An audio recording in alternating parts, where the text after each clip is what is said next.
할렐루야.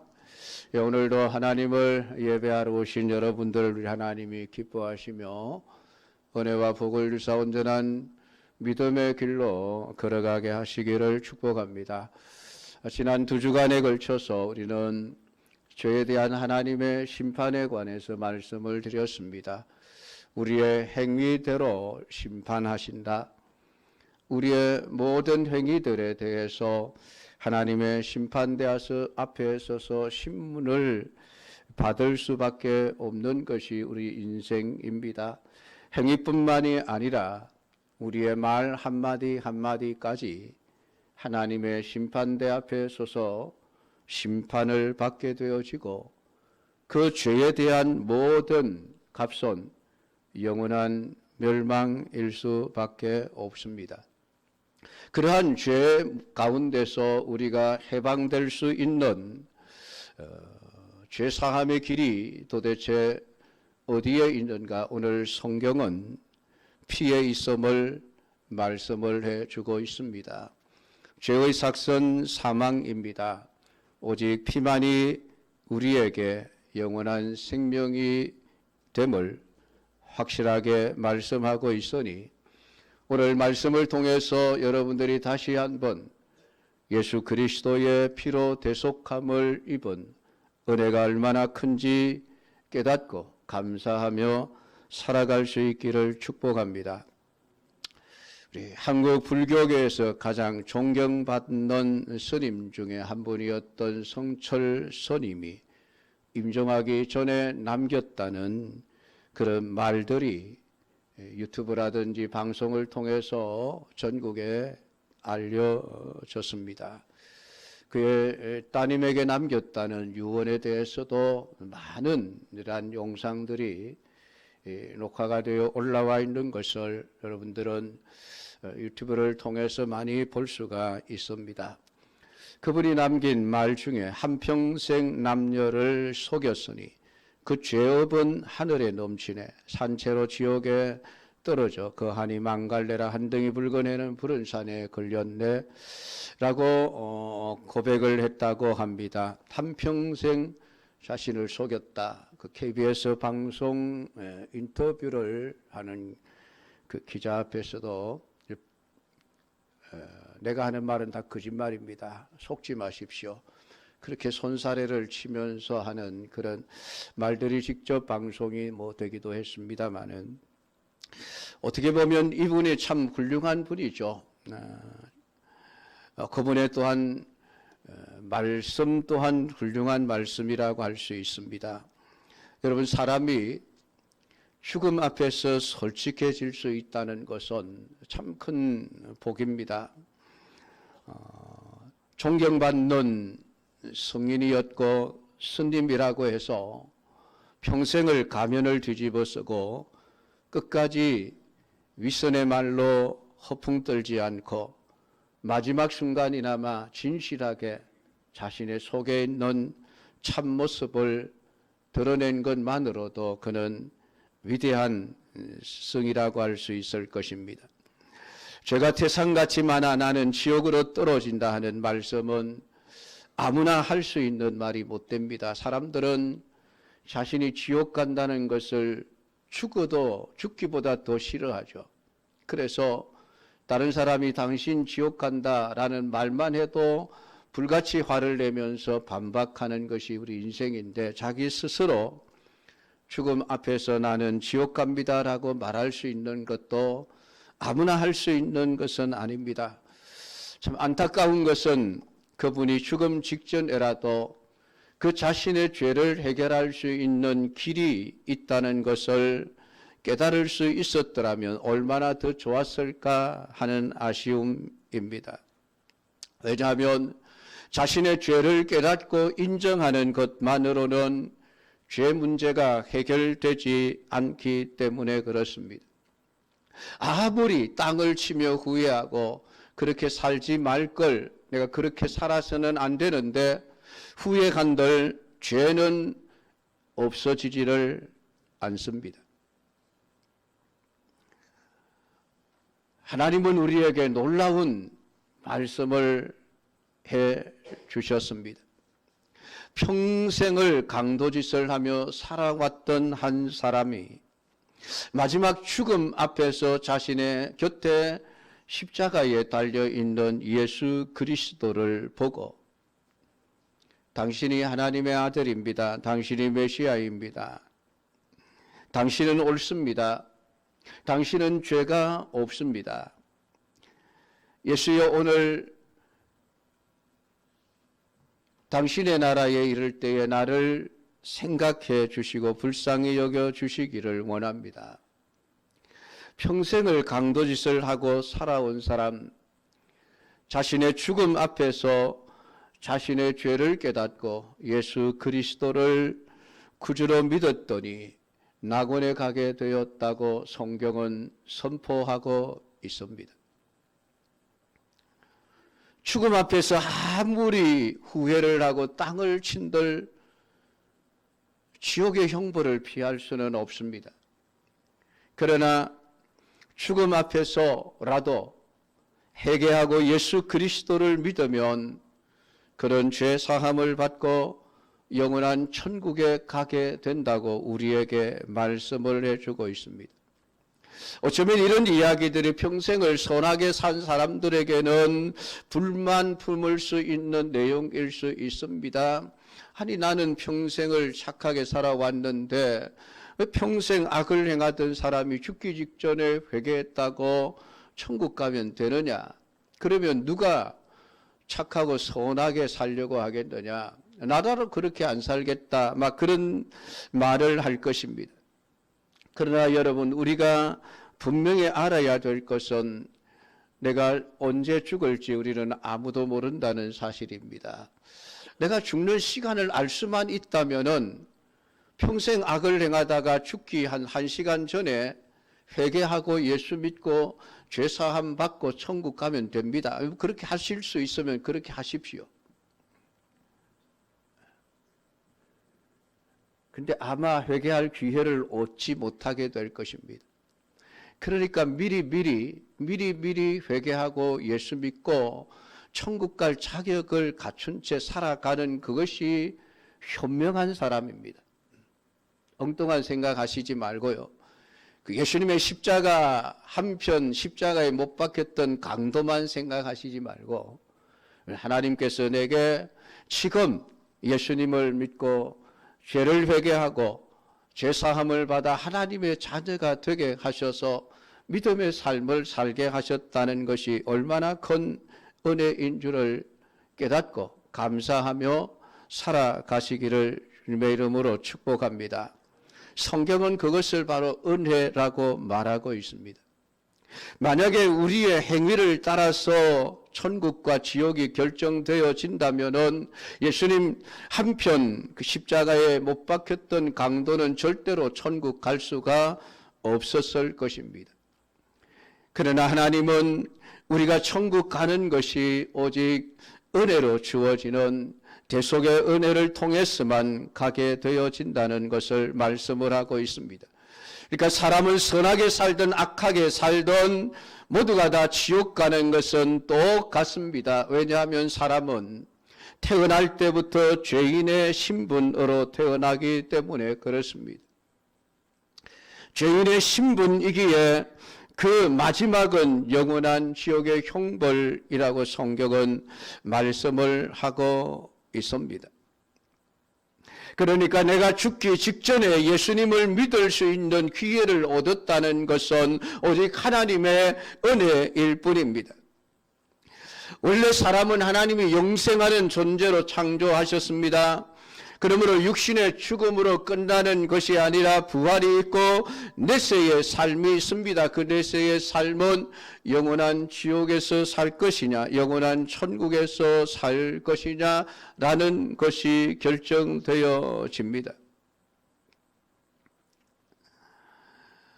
물론 누가 영원한 천국에서 살아가고 누가 영원한 지옥에서 살아갈 것인가에 대한 분명한 기준은 하나님께서 우리에게 정해 주셨습니다. 윌리엄 브라이언이라는 사람이 이집트 카이로를 방문했다가 3000년 된 미이라와 함께 놓여있는 곡식 단지를 발견하게 되었습니다.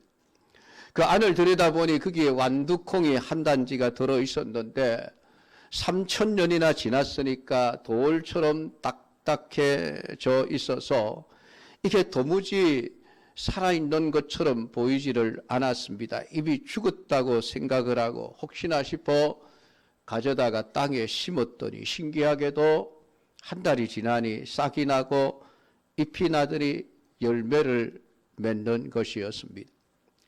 그것을 보고 이분이 참 깨달은 것이 있습니다. 1년 사는 식물도 3,000년 만에 죽었다가 다시 살아나는데 만물의 영장인 인간이 100년 미만 살다가 죽음으로 끝나겠는가? 그 진리를 깨닫고 나서부터 이분이 부활과 영생을 증거하는 삶을 살았다 합니다. 사람들이 죄 사함 받고 구원받는 길을 알지 못하기 때문에 성철 스님의 말씀처럼 영원한 지옥의 불로 떨어지게 되어지는 것입니다. 오늘 세상에서 선한 일이나 참선을 통해서 구원받을 사람은 아무도 없습니다. 하나님은 성경을 통해서 선포하십니다.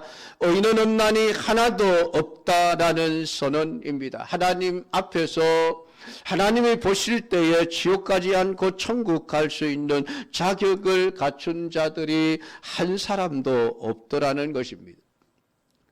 여러분, 작은 돌이나 큰 돌이나 물에 던지면 다 가라앉아 버립니다. 마찬가지로 작은 죄인이나 큰 죄인이나 다 멸망하고 지옥으로 떨어지는 것이 영원히 변하지 않는 첫 번째 진리입니다. 죄의 삭설 사망이라고 하는 것, 오늘 그것은 영원히 변하지 않는 첫 번째 진리고 두 번째 변하지 않는 진리가 있습니다. 그것이 피가 곧 생명이라고 하는 진리입니다. 오늘 우리가 우리의 죄 문제를 해결하기 위해서 죄 씻음을 받아야 영생을 얻고 구원을 받는데 그 죄를 씻을 수 있는 치료제는 딱 하나밖에 없습니다. 그것이 곧 피라고 말씀을 하십니다.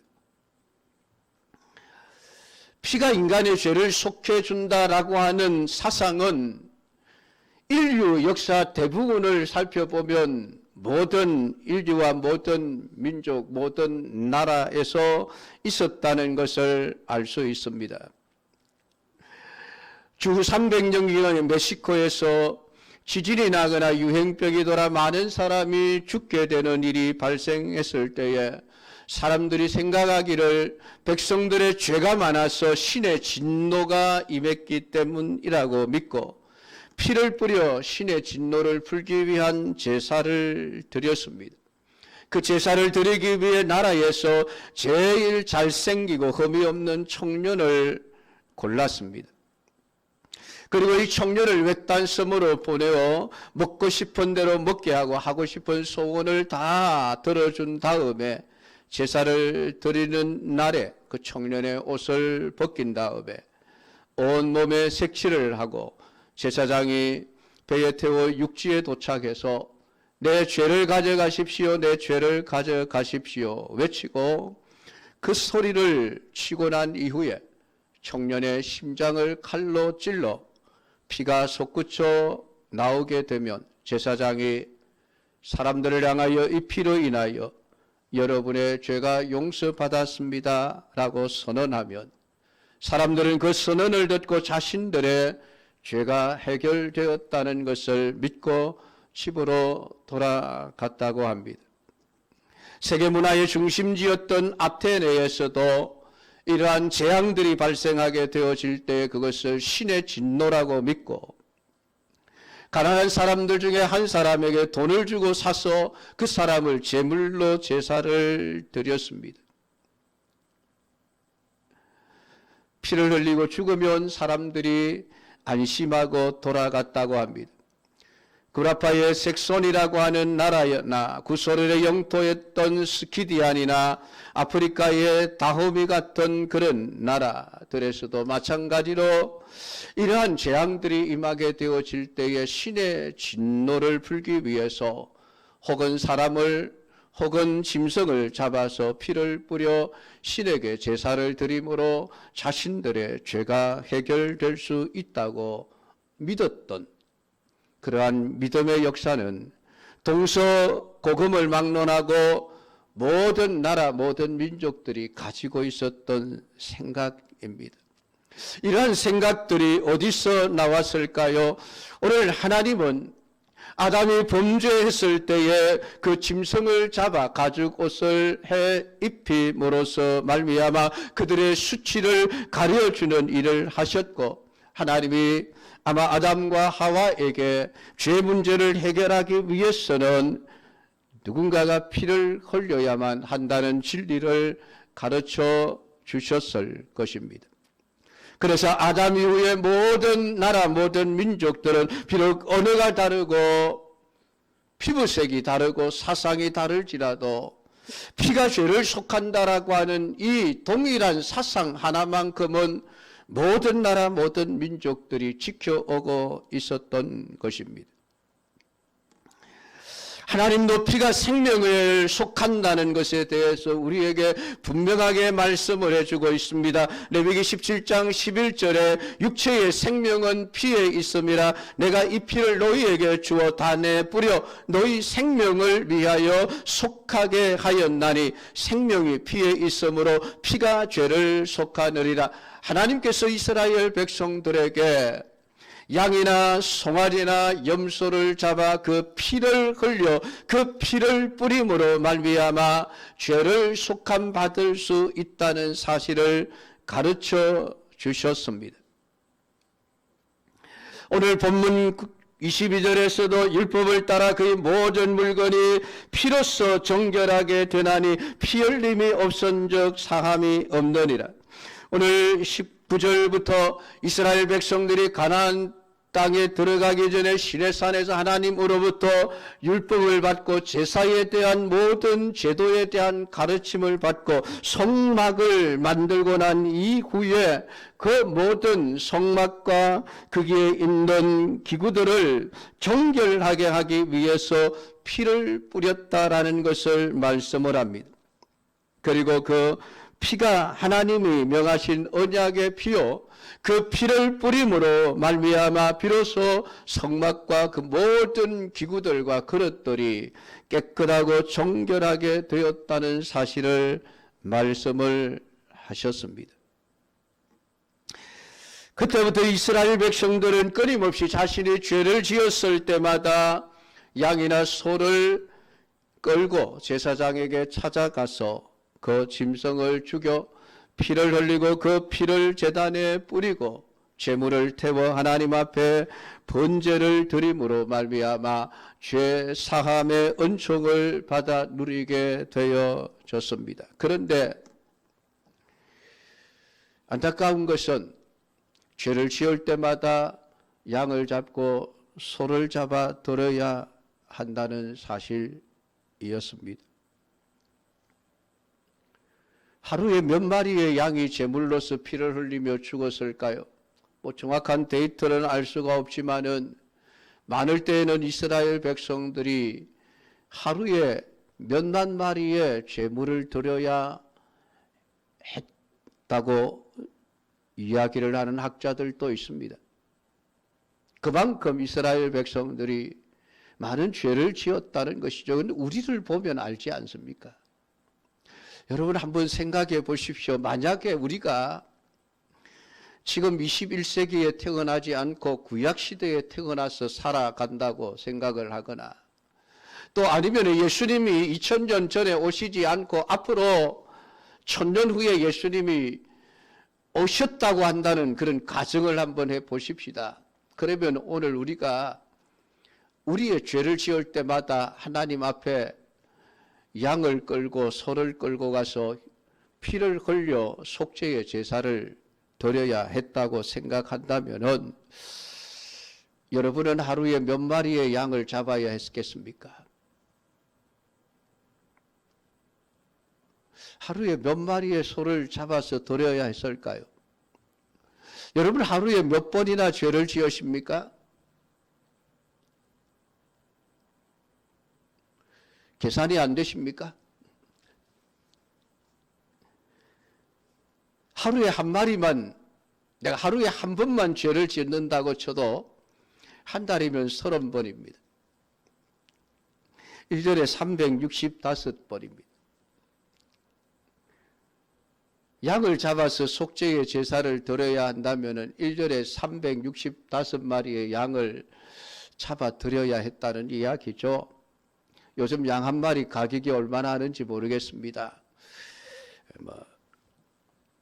개를 도살하지 못하게 한다는 그런 법이 만들어진다는 이야기가 있고 나서부터 염소같이 엄청 뛰었다 그러죠. 한 마리 70만 원까지도 한다는 얘기가 들리는데 50만 원 잡읍시다. 한 마리에 50만 원.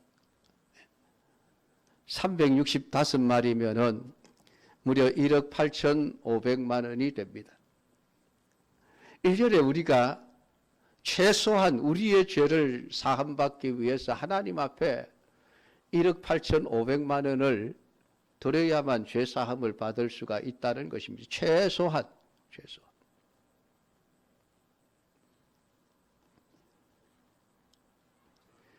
근데 지금 우리는 짐승을 잡아서 하나님 앞에 속죄의 제사를 드리지 않습니다. 왜냐하면 2000년 전에 하나님께서 친히 사람이 되어 이 땅에 오셔서 자신의 죄 없는 피를 십자가에서 흘려 주시면서 우리의 죄를 속하여 주셨기 때문입니다. 단번에 영원하고 완전한 속죄의 제사를 그의 피로 드리셨던 것입니다. 구약의 제사장들이 완전하지 못했던 것은 제사장들도 끊임없이 자신의 죄를 속함받기 위해서 제사를 드려야 했을 뿐만이 아니라 모든 백성들이 끊임없이 죄를 지을 때마다 하나님 앞에 제사를 또 드리고 또 드려야만 했습니다. 그래서 히브리서는 구약의 제사가 완전한 제사가 아니었다. 구약의 제사장들도 완전한 제사장이 아니었다. 그런데 예수님께서 오셔서 단 한 번에 자신의 피를 흘리심으로 말미암아 완전한 속죄를 이루셨다라고 우리에게 선언을 해주고 있습니다. 그래서 더 이상 우리가 피를 흘리는 피의 제사를 드릴 필요가 없어진 것입니다. 얼마나 감사한 일입니까, 여러분? 우리는 지금 가만히 앉아서 예수님 덕분에 1년에 1억 8,500만 원을 벌고 있는 거예요. 안 그렇습니까, 여러분?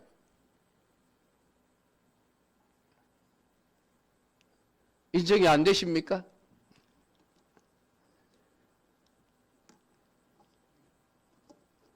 오늘 예수님의 죄 없는 피가 우리의 모든 죄를 사하심으로 말미암아 오늘 우리가 하나님 앞에 설 때에 비록 우리가 많은 죄를 지을 수밖에 없는 연약한 자들일지라도 우리의 행위가 하나님 앞에 심판을 받을 수밖에 없고 우리의 말이 하나님 앞에 심판을 받을 수밖에 없지만은 그럼에도 불구하고 우리가 당당하게 하나님 앞에 설 수 있는 것은 예수 그리스도의 십자가의 피 흘리심의 이 은혜가 우리에게 주어져 있기 때문이라는 사실입니다.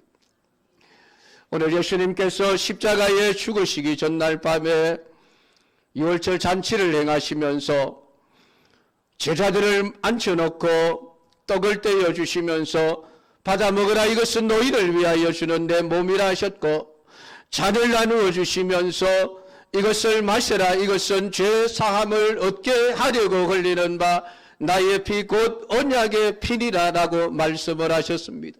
예수님의 피를 가리켜서 언약의 피라고 말씀하고 있습니다. 그 언약의 내용이 무엇입니까? 하나님께서 우리에게 일방적으로 해주신 약속입니다. 누구든지 예수 그리스도의 십자가에 피 흘려 죽으심이 나의 죄를 대속하기 위한 피 흘림이라고 하는 사실을 믿는 자라고 한다면 내가 그의 죄를 사하고 그로 하여금 하나님의 자녀가 되게 하사 영원한 천국의 삶을 살게 하시겠다고 하는 약속입니다. 그래서 오늘 성경은 말씀을 하고 있습니다. 염소와 황소의 피와 및 암송아지의 죄를 부정한 자에게 뿌려 그 육체를 정결하여 하게 하여 거룩하게 하거든 하물며 영원하신 성령으로 말미암아 흠없는 자기를 하나님께 드린 그리스도의 피가 어찌 너희 양심을 죽은 행실에서 깨끗하게 하고 살아계신 하나님을 섬기게 하지 못하겠느냐. 이로 말미암아 그는 새 언약의 중보자시니 이런 첫 언약 때에 범한 죄에서 속량하려고 죽어사 부르심을 입은 자로 하여금 영원한 기업의 약속을 얻게 하려 하심이라. 한낱 양의 피도 한낱 송아지의 피도 인간의 죄를 잠시라도 사할 수 있는 그런 것이었다고 하는데 하물며 흠없는 죄가 없는 오늘 예수 그리스도의 피가 우리를 어찌 깨끗하게 못하게 되냐. 성경은 우리에게 말씀을 해주고 있습니다. 세상에 수많은 금은 보배를 한 그릇 갖다 하나님께 바친다고 해서 하나님이 우리의 죄를 사해 주시는 것이 아닙니다. 내가 착한 일을 많이 했다고 해서 내 죄가 없어지는 것도 아닙니다. 내가 하나님 앞에 예배당을 지어드리고 내가 교회를 위하여 헌신하고 봉사하며 끊임없이 충성스러운 삶을 살았다고 해서 우리의 죄가 사함받을 수 있는 것이 아닙니다. 오늘 우리의 죄 사함을 받을 수 있는 길은 오직 예수 그리스도의 십자가에서 흘려주신 그 피만이 오늘 우리에게 영원한 죄 사함과 생명을 주는 유일한 길이라는 사실을 깨닫게 되기를 주님의 이름으로 축복합니다. 그래서 예수의 피를 대속의 피라고 부르고 있습니다. 이 대속이라고 하는 말은 팔려간 존재를 값을 지불하고 되사온다는 뜻입니다. 쉽게 설명을 하면 인간이 죄로 인하여 사단의 노예가 되었는데 오늘 예수님께서 자신의 피를 흘려 그 값을 주고 우리를 사서 우리를 구원하시고 우리에게 영원한 생명을 주셨다는 것입니다. 그래서 야고보서 10장 마가복음 10장 45절에 보면 인자에 온 것은 섬김을 받으려 함이 아니라 도리어 섬기려 하고 자기 목숨을 많은 사람의 대속물로 주려 함이니라. 오늘 예수님의 생명은 오늘 우리의 죄를 대속하기 위한 값이었다라고 오늘 선언을 하고 있습니다. 오늘 이 말의 의미가 무엇입니까? 오늘 내가 구원받았다고 한다면 오늘 여러분들이 예수 그리스도를 믿어 죄사함을 받고 하나님의 자녀가 된 사실을 여러분들이 믿는다고 한다면은 오늘 여러분의 주인은 여러분이 아니라 하나님이라는 말입니다. 그것이 대속이라는 말 속에 담겨져 있는 의미입니다. 여러분이 전자제품 매장에 가서 냉장고를 하나 300만 원을 주고 샀다고 칩시다. 그 냉장고 주인은 누구입니까, 여러분? 여러분입니까? 가게 주인입니까? 내가 돈을 지불하기 전까지 그 냉장고의 주인은 가게 주인입니다. 그러나 내가 돈을 지불하고 그 냉장고를 사는 순간부터 그 냉장고의 주인은 나입니다. 그 냉장고는 내 소유가 되어집니다. 그러니까 그때부터는 가게 주인이 자기 마음대로 냉장고를 집에 가져가서 사용할 수가 없는 것이죠. 마찬가지 원리입니다.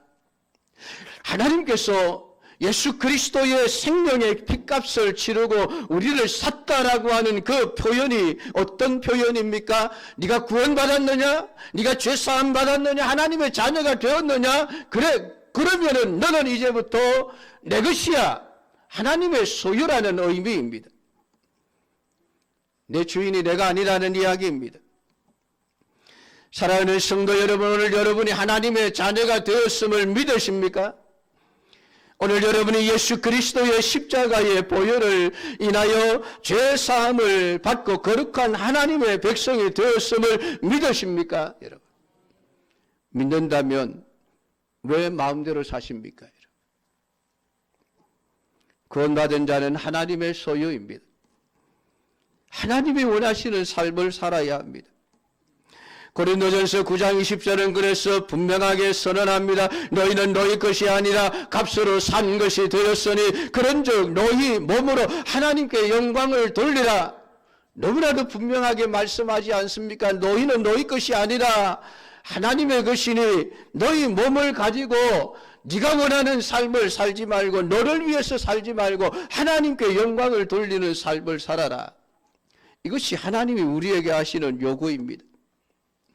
이 사실을 가장 확실하게 깨닫고 산 사람이 바울입니다. 바울은 평생 고난 속에서 복음을 전하며 살았습니다. 결혼도 하지 않았습니다. 아파트 한 채 없었습니다. 자동차 한 대도 가지지 않았습니다. 돌에 맞아 죽을 고비를 수도 없이 넘겼습니다. 복음을 전하면 사람들에게 얼마나 많은 조롱을 당하고 침뱉음을 당하고 멸시를 당했습니다. 그럼에도 불구하고 그는 포기하지 않고 끊임없이 다니면서 복음을 전하는 삶을 살았습니다. 왜 그랬습니까, 여러분? 바울이 우리보다 죄가 더 많았어입니까? 사도행전 13장 2절을 이렇게 말합니다. 주를 섬겨 금식할 때에 성령이 이르시되 내가 불러 시키는 일을 위하여 바나바와 사울을 따로 세우라 하시니.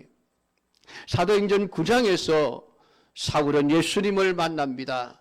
예수님의 피 흘리심을 통해서 자신이 죄사함을 받고 하나님의 자녀가 되었다는 사실을 압니다. 그때부터 바울은 자신의 인생을 자기가 원하는 대로 살아서는 안 된다는 것을 깨달았습니다. 안디옥 교회를 섬기면서 안디옥 교회에서 어느 날 선교사로 파송을 받습니다. 왜입니까? 성령이 이르시되 내가 불러 시키는 일을 위하여 바나바와 사울을 따로 세우라 하시니. 바나바와 사울이 선교 사역을 하게 된 것은 하나님이 불러 시키는 일이었기 때문입니다.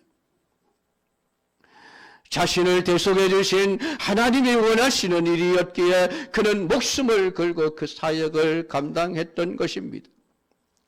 갈라디아서 2장 20절에 바울은 이렇게 고백합니다. 내가 그리스도와 함께 못 박혔나니 그런즉 이제는 내가 사는 것이 아니요 오직 내 안에 그리스도께서 사신 것이라.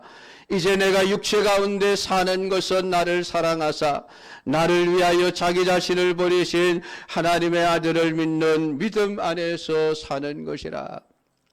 자신은 죽고 없다는 것입니다. 이제는 내가 사는 것이 아니라 내 삶은 내 안에 그리스도께서 살아가시는 삶이라. 그러니 내가 원하는 삶이 아니라 하나님이 원하는 삶을 살아야 합니다. 오늘 이것이 구원받은 사람의 고백이어야 합니다. 내가 내 것이 아니라 하나님의 것이기에 하나님의 원하시는 대로 살겠습니다. 오늘 이 고백이 진정 대속의 은혜로 구원받은 자들의 고백이요 삶입니다. 사랑하는 성도 여러분, 저의 삭선 사망입니다. 사망 가운데서 생명을 얻을 수 있는 것은 오직 피밖에 없습니다. 그러나 아무 피라고 우리에게 생명을 주는 것이 아닙니다. 오직 예수 그리스도의 피라야 합니다. 그 피로 말미암아 우리는 다 구원받고 사죄함을 받고 하나님의 자녀가 되었습니다. 이제 그 피로 우리를 사셨다는 이 사실 앞에서 내 인생은 나의 것이 아닙니다. 하나님을 위하여 살겠습니다. 다시 한번 대속의 은혜를 책임지라며 여러분의 남은 생애를 주님이 원하시는 주님께 영광을 돌리는 삶을 살아가시기를 축복합니다. 기도하겠습니다. 아버지 하나님 은혜를 감사드립니다. 오늘 시간도 주신 말씀을 읽고 들으며 성경의 진리를 깨닫게 되어집니다. 아버지 하나님, 죄는 사망을 가져오지만은 피는 우리에게 생명을 주는 것입니다. 하나님은 우리에게 그 진리를 가르쳐 주셨고 아무 피가 아니라 예수 그리스도의 피만이 완전한 우리의 구속을 이룰 수 있는 피라는 사실을 우리에게 가르쳐 주셨습니다. 그리고 우리를 위하여 친히 그 피를 흘려주심을 감사합니다. 오늘 그 피로 인하여 우리가 대속을 받고 하나님의 자녀가 되었으니 이제 우리의 삶을 나를 위해서 사는 자가 아니라 하나님의 영광을 위해서 사는 자가 되게 역사하여 주시옵소서. 예수님의 이름으로 기도드리옵나이다. 아멘.